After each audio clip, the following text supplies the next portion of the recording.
बिस्मिल्लाहिर्रहमानिर्रहीम। हमने छोटी सी घर में ये बारबेक्यू पार्टी की थी। उसके लिए हमने फ़िश फ्राइड की थी जो कि मैंने इसी स्टोव पे की थी, और साथ प्लांटन थे। ये कच्चे केले होते हैं जो कि बहुत ही मज़े के फ्राई होते हैं और हेल्दियर होते हैं दूसरों की निस्बत। और फ़िश को हमने इसी तरह ही फ्राई किया था उसके ऊपर। और साथ ही ये चिकन के टिक्के बनाए थे जो कि कोयलों पे बनाए थे, बहुत यमी फ्लेवर में बने थे। और ये बीफ के पार्चे थे और उनको भी हमने इसी तरह टोटिया के साथ बेक किया था, उसके ऊपर टोस्ट किया था।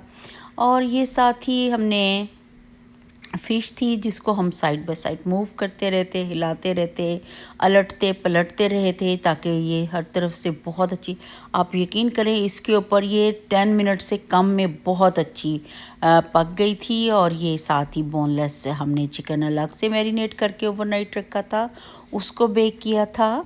और ये चीज़ के टिक्के थे जो कि हमने घर में बनाए थे, बहुत मज़े के बने थे। आई होप आपको ये छोटी सी वीडियो अच्छी लगी होगी। अल्लाह हाफ़िज़।